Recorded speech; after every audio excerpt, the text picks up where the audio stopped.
E você na televisão, como é que surge esses convites para você participar? A primeira vez que você na televisão foi de que forma? Então, eu costumo dizer que nunca priorizei televisão, né? Eu sempre gostei muito mais de escrever. A mensagem escrita, na minha opinião, ela fica mais na mente das pessoas, né?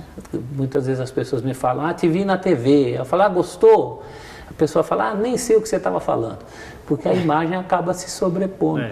E no caso dos textos escritos, não. Muito menos gente até hoje comentou coisas que eu escrevi, mas aqueles que comentaram não escapam da mensagem.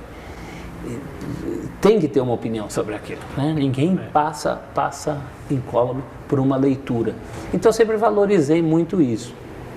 E casualmente aconteceu de que com essa mudança da televisão no Brasil para as TVs por assinatura, a fonte onde as primeiras TVs a cabo foram buscar jornalistas, foram buscar mão de obra, foi nessa mão de obra da imprensa escrita. Assim como já havia acontecido quando o começo da TV no Brasil, eles buscaram muita gente do rádio.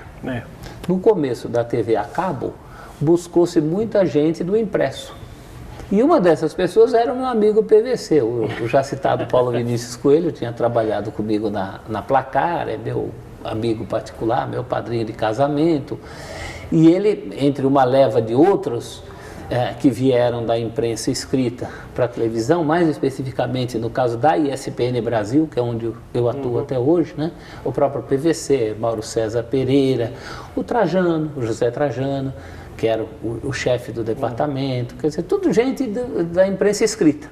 E eu acabei vindo nessa leva, né? Primeiro para fazer as participações no programa Bate-Bola, que faço até hoje, mas esse eu faço desde 2003, ali no tempo da Soninha, ainda apresentando a Soninha Francini, né? Até a passagem mais marcante assim, que foi do Loucos por Futebol, o nosso programa que acabou. Como é que foi essa experiência, você, o PVC e o Marcelo? Vocês três bolaram esse programa para a ESPN? Como é que foi isso? Não, o Loucos, na verdade, ele nasce de uma necessidade. Em 2002, a televisão não tinha os direitos de transmissão da Copa do Mundo da Coreia e Japão. Então, precisou-se adaptar algum tipo de programação, né? Não digo para concorrer com a transmissão direta dos jogos, mas para falar também de Copa do Mundo.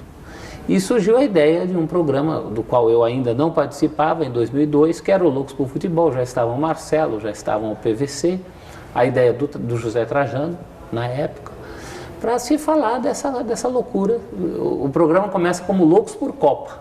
Loucos por Copa, Quando acaba a Copa, as pessoas pediram a continuidade do programa, aí adaptou-se a ideia para Loucos por Futebol.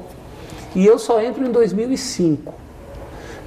Nós éramos muito entrosados porque trabalhamos, na verdade, todos juntos na própria revista Placar. O Marcelo foi diretor de redação comigo ali em 97, até a saída dele eu fiquei um pouco mais. O PVC já tinha trabalhado comigo naquela fase temática que eu falei, então nós tínhamos um entrosamento natural, né? E éramos naturalmente, cada um a seu modo, loucos por futebol. Sobe o hino!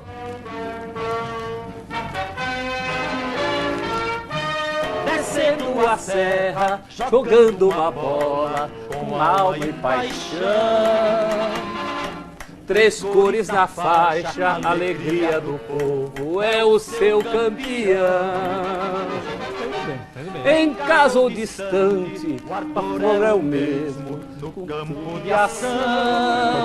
Na vitória ou derrota, disputa na luta e o abraço de irmão. Futebol, quer dizer, segurávamos um programa mostrando coisas, nosso material de arquivo. Muito legal aquele programa. A gente fazia com muito prazer, né? Era tudo coisa do nosso dia a dia mesmo. Nós levávamos para mostrar coisas que nós tínhamos em casa. O próprio cenário era montado com os nossos elementos. E desde a sua primeira participação você já começa a cantar os hinos? Então, o Marcelo Duarte, logo nas primeiras participações, ele estava muito preocupado em imprimir uma marca. Ele até me falou, olha, cada um aqui tem uma marca, né? O PVC fala dessas escalações de cabeça e da parte tática. O Cláudio Arregui, meu companheiro de Minas, que na época fazia conosco, ele era o homem das listas, né? Os 10 maiores artilheiros, os 10 maiores goleadas, e você, que marca que você vai imprimir? O Marcelo estava preocupado com isso. E sem querer, num programa, ele lia os aniversariantes da quinzena, o programa era quinzenal, e ele leu lá, aniversário do Náutico. Eu falei, eu sei o hino do Náutico, posso cantar um trechinho em vez do parabéns? Ele falou, não, você sabe? Eu falei, aí cantei, né, um pedacinho lá, da união de duas cores mágicas, né? E aí ele falou assim, é isso, vamos então você cantar um hino a cada semana. Eu sempre gostei dessa coisa de hino de futebol. A própria revista Placar, quando eu era garoto, ela às vezes publicava na seção de cartas as letras dos hinos, que hoje é uma coisa muito fácil, você vai na internet e acha, mas na época era só ali. Então às vezes era meu critério para saber se eu ia comprar uma revista ou não. Eu via ali no jornaleiro, mesmo se tinha letra de hino, eu fatalmente compraria aquela revista. Então sempre tive essa intimidade sempre gostei do tema, né? E você lembra o dia que você cantou o hino do Jaque? Lá? Opa, eu lembro. Eu lembro porque quem mandou o e-mail foi meu irmão. Ah, é verdade? Foi teu irmão que mandou o e-mail do Jaque? Foi meu irmão. Lembro o dia e lembro o hino também. Em 1980, na minha Jacareí, nasceu o glorioso Jaque, uma bandeira pra gente seguir. Né? Mas eu gosto mesmo do refrão, que fala, é na defesa, é no ataque, ninguém segura o nosso glorioso Jaque. Autor, Luiz Bulara, não é isso? É isso mesmo. Eu também faço questão de dar sempre os créditos aos autores, contar alguma curiosidade do hino, né? Contextualizar. Eu acho que o futebol tem muito essa função num país como o nosso, se tornar um caminho para as pessoas, de repente, aprenderem outras coisas, né? Um estímulo. Quantos garotos eu encontro, e hoje já o Almanaque do Timão, a primeira versão é de 2000. Eu tenho essa versão. Então, lá se vão 16 anos. E nos estádios mesmo eu encontro gente que fala, puxa, o livro que o senhor fez foi o primeiro livro que meu falecido avô me deu, minha primeira leitura, hoje eu sou advogado, sou engenheiro, quer dizer, é um pontapé inicial para outros interesses, a partir da memória afetiva, de uma coisa que a pessoa gosta, que no caso é o futebol. E hoje, a gente pulando agora para 2015, o ano passado, você teve uma passagem rápida pela Placar. Foi. De volta. O que aconteceu que você ficou 3 meses e foi embora? Bom, a revista Placar foi comprada, né, por uma editora, a editora Caras, e o diretor editorial da editora Caras, o Edgardo Matólio, é meu amigo porque também louco por futebol, né? Ele adora o Racing Clube de Avejaneda. Igual o Mauro César. É Racing, assim, a origem do Edgardo é essa. E ele comprou a revista e nós tocamos ali 3 meses. Foi um período de experiência que eu me dei. As empresas dão 3 meses de experiência, né? E nós chegamos à conclusão que há uma incompatibilidade administrativa, né? O jeito que ele quer tocar a revista não é o jeito que eu enxergo como o melhor. Desejo toda a sorte do mundo a Placar, continuo torcendo muito pela revista Placar. É um título de 45 anos, né? Muito forte no mercado. Eu sempre torceria a favor da Placar. Ela é o tema do meu recém-defendido mestrado na Faculdade Casper Libero. Não só a revista Placar, mas a história das revistas de futebol no Brasil, que é hoje uma coisa muito difícil de se fazer, né? Principalmente porque a revista está saindo mensalmente, já não agora, desde sempre. Eu mesmo, nessas passagens todas por Placar, na maioria das vezes, trabalhei com uma revista mensal que falava de uma coisa que acontece 2 vezes por semana. Então, a concorrência está muito grande dos meios eletrônicos, dos aplicativos, dos sites, das plataformas digitais, e eu, infelizmente, não vejo muita perspectiva, pelo menos não no jeito que se faz revista hoje em dia, não só a Placar, não só a revista de futebol, mas do jeito que se faz revista hoje em dia, eu não vejo muita saída. Mas valeu, eu não me arrependo, eu acho que prestei minha colaboração nesse tempo curto, porém intenso, em que trabalhei lá na Placar, esses 3 meses, foram 3 meses, deu para fechar, além das revistas do mês, 2 especiais muito importantes, um guia dos campeonatos europeus, um guia do segundo turno do Brasileiro. Fizemos uma entrevista com o Rei Pelé, que não é pouco, né? Eu e o Rodolfo Rodrigues, o meu companheiro nessa empreitada de Placar, que também não está mais na revista. Mas apesar dessas divergências editoriais, que eu costumo dizer são pontos de vista diferentes, né, meu e da direção da editora, eu desejo todo o sucesso do mundo para essa revista, que foi o que me levou a estar aqui conversando com você hoje, né? A Placar é quem me motivou a trabalhar com esse assunto que tanto nos comove. E falando agora sobre a geração do seu filho, quando você pergunta para uma criança de 9, 10 anos que time que ela torce, ela fala que é fanática pelo Bayern de Munique ou que é fanática pelo Chelsea. Qual é a sua análise sobre isso? É globalização ou... Eu acho que a globalização é inevitável. Não adianta a gente tentar tapar o buraco do dique com o dedinho, como a história do menino que queria, né, conter as águas que iam acabar chegando. Eu só acho que o futebol brasileiro tem que se organizar de uma maneira que não perca tanto espaço para os clubes europeus, principalmente, como está perdendo hoje, né? Quer dizer, enquanto nossos craques forem para fora, enquanto a qualidade do futebol apresentado lá fora for muito melhor que a nossa, e hoje a visibilidade também é muito maior, você assiste campeonato de todo lugar do mundo, né? A Champions ocupa um espaço. Hoje em dia as pessoas param numa tarde de quarta-feira para ver jogos decisivos da Champions, nas TVs dos botecos, e não param para ver amistosos da seleção brasileira. Tem algum motivo. E esse motivo é a desorganização do nosso futebol.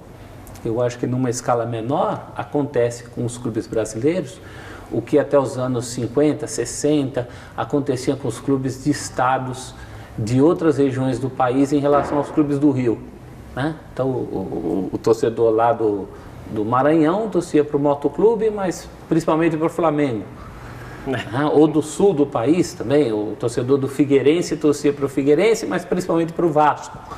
Eu acho que a gente está caminhando para um processo em que os nossos jovens, que você citou, torçam ao mesmo tempo para o Barcelona e para um dos 12 grandes clubes brasileiros. Isso não pode acontecer.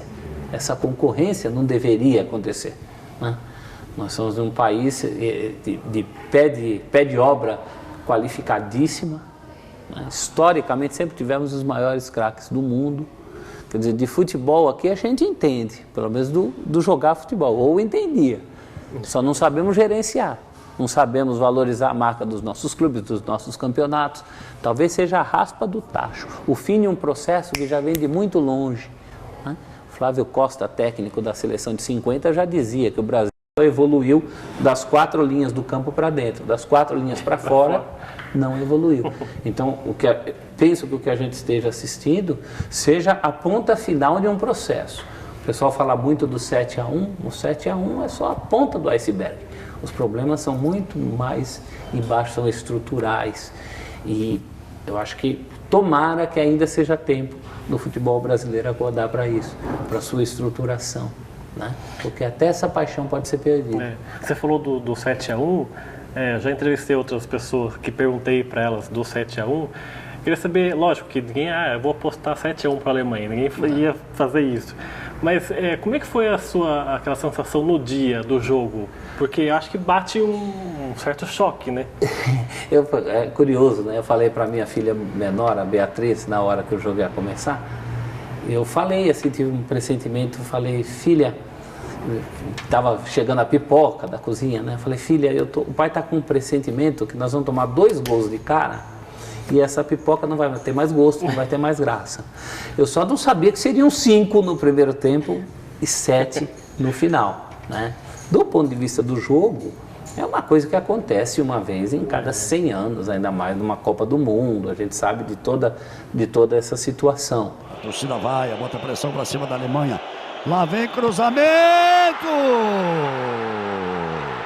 É o gol da Alemanha. Botou na frente, olha o perigo, Klose. Júlio César, Klose. Diz que todo mundo esperava quando chegaram de novo. Chegaram de novo! E lá vem mais. Olha a bola tocada, virou passeio. Gol da Alemanha. Olha só que absurdo. A chance de mais um gol. Tocou no lã, bateu pro meio. Uma vitória que será inesquecível para eles. Olha a bola chegando e é gol. Gol! Alemanha, chame de novo. Ainda do ponto de vista do jogo, acho que faltou também um pouco de liderança daqueles jogadores, alguém para baixar a poeira, para não deixar chegar 7, para prender um pouco a bola, para provocar um alemão, para ter uma atitude dentro do campo, que o Luiz Felipe Scolari, o técnico da oportunidade, em 2002, ele foi campeão porque formou uma família. E em 2014 eu acho que ele perdeu justamente porque infantilizou os seus jogadores. Eram jogadores que não tinham atitude dentro de campo, eles precisavam olhar para o banco para darem algum tipo de toque que outras gerações, né? Todo mundo faz a comparação da Copa de 58, quando o Brasil toma um gol e o Didi vai no fundo da rede pegar a bola e leva a bola debaixo do braço. Faltou um pouco disso, né? O Scolari, que teve tanta sorte ao longo da carreira, foi abandonado por ela naquele dia, né? Todos esses elementos à parte, o certo é que do ponto de vista estrutural há problemas no futebol brasileiro, que respingaram naquele 7-1. Né? Aquele 7-1 é o último respingo de muita coisa que estava errada. Agora, do ponto de vista pessoal, foi terrível acompanhar aquele jogo até o fim. Eu não estava trabalhando, eventualmente naquele dia, nem fiz o cartão verde à noite, né? E tive a oportunidade de encontrar o Roberto Rivelino, esse sim muito abatido, né? Mais abatido do que se mostrou no ar, porque que diabos, ele era um dos artífices da conquista de 70, ele sentia um pouco como, meu Deus, a minha obra, né? Que deu tanto trabalho para construir, está sendo jogada na lama. Eu imagino a situação de uma pessoa como o Riva, que participou diretamente disso, né? Se eu, como torcedor, já estava muito chateado. Imagina ele. Imagina uma pessoa que viveu de lá de dentro do campo, ajudou a construir essa saga que foi colocada naquele dia de uma maneira tão vergonhosa, né? Agora, nessa parte final do programa, aquelas perguntas clássicas. Qual foi o melhor time do Corinthians que você viu de todos os tempos, jogando junto? Que jogou junto? Bom, de 77 para cá não fica muito difícil eu responder, né? Tecnicamente, aquele time ali entre 98 e 2000, entre a conquista do título brasileiro de 98 com o Vanderlei Luxemburgo, até aquele time de 2000 que teve um ponto final ao perder a semifinal da Libertadores para o Palmeiras num pênalti do Marcelinho, né? Aquele time que tinha, talvez não todos jogando juntos, porque o Gamarra, por exemplo, foi embora logo. Mas você tinha um goleiro como o Dida, tinha o Gamarra, tinha um lateral esquerdo como o Kleber, um lado esquerdo ali com o Kleber, Ricardinho, o próprio Gil que chegou depois, né? Um meio campo com Vampeta, Rincon, o próprio Ricardinho, Marcelinho, um ataque com Edilson e Luizão. Quer dizer, são nomes que na história do Corinthians, o Corinthians não é um clube propriamente pródigo de grandes nomes, de grandes craques jogando todos juntos. A força do Corinthians é outra, né? Mas isso foi uma exceção na história corintiana, foi um clube... E você vê como é o futebol, né? Os grandes títulos da história do Corinthians, os maiores títulos, são conquistados posteriormente com uma equipe de valores individuais bastante inferiores a esses, mas com uma força coletiva por conta do trabalho do técnico Tite, que poucos times de futebol alcançaram na história do futebol brasileiro. E o Tite, falando nisso, para você é o maior técnico do Corinthians ou tem outro? Ele está ali com o Oswaldo Brandão, né? Eu acho uma injustiça a gente dizer que o Tite ganhou os títulos mais importantes, que é Mundial, que é Libertadores, porque o Brandão ganhou 2 títulos ali, o do 4º Centenário em 54 e o de 77, depois de 22 anos, voltando como se fosse um Messias, né? São 2 títulos que naquele contexto tiveram peso de mundial, porque o mundo das pessoas era São Paulo. Né? Então a gente também não pode desprezar esse elemento. Agora o Tite está muito perto disso, está muito perto inclusive da própria marca do Brandão, né? Se ele continuar até o ano que vem, ele vai bater. Fatalmente ele vai bater os 435 jogos do Oswaldo Brandão. Então, o Tite está muito próximo disso, mas eu ainda faço sempre essa ressalva para a gente não cair nessa visão mais fácil dos títulos mais importantes. Né? Não ganhou os títulos mais importantes. Primeiro, cada época tem a sua importância. No próprio ano de 77, em que o Brandão foi campeão paulista, o Corinthians saiu fora da Libertadores, ninguém reclamou. Alguns consideraram até um favor né? Porque o mundo era outro, não era um mundo globalizado, não era um mundo de TV a cabo, de celular, de viagens de automóvel, tudo era muito mais difícil. O mundo das pessoas era aquele. Então faço sempre essa ressalva. Por enquanto eu ainda prefiro deixar os dois no mesmo patamar, né? Um respeito, inclusive, à obra do Brandão como técnico. E o seu jogo inesquecível e o gol inesquecível é o 77 Basílio? Não tem como. Eu acho que poucos clubes de futebol no mundo têm uma relação tão imediata da sua partida mais importante, do seu gol mais importante, e da importância do gol desse jogador chamado Basílio, que se não fizesse esse gol, seria um a mais na multidão de jogadores que vestiram a camisa do clube. Eu acho que até isso dá um tempero especial, né? É um nome que será lembrado anos e anos a fio, justamente por causa daquele feito. Que tecnicamente, claro que ele não foi um craque como Roberto Rivelino, como viria a ser o Sócrates, como outros tantos. Mas ele fez aquilo que todo ser humano que torcia para aquele clube de futebol. Pôs a bola para dentro. Pôs a bola para dentro no momento certo. Então é outra coisa, só aumenta essa mística, né? Eu acho muito fácil assim, para um corintiano de meia idade perguntar qual é esse jogo e esse gol. Para alguns pode parecer até óbvio, mas é uma coisa que na época transcendeu tanto, mexeu tanto com todo mundo, né? Mesmo quem não torcia contra o Corinthians naquela final. Foi algo que mobilizou o país. O país vivia um momento atribulado. O jogo é na noite de 13 de outubro de 77. No dia anterior, 12 de outubro, o general Geisel tinha exonerado o Silvio Frota, que era ministro do Exército, tentou dar um contragolpe no golpe, né? Conter a abertura política. E mesmo assim, as atenções estavam voltadas para o Morumbi naquela noite. Então, acho que foi um momento bem especial da história desse clube, né? No caso o Corinthians. Tá certo, eu quero agradecer muito sua presença aqui em Jacareí, não só por essa entrevista, mas também por sua participação no documentário do Alfredo Schurg, que você, lá no Parque São Jorge, deu entrevista pra gente. Importante resgate que você está fazendo de uma história, de uma figura da história do Corinthians e do próprio futebol, muito pouco citada. Parabéns pela iniciativa, eu tenho certeza, ainda não vi o trabalho concluído, mas pela amostragem que eu tive vai ficar sensacional. Obrigado, Celso. Eu que agradeço, Rodrigo, muito grato, um abraço a todos. E aí, quando a minha escola foi com o nome da escola, a hora que eu olhei naquele telão para 5.000 pessoas e falou o nome da escola, eu falei, hoje eu estou dentro da dança.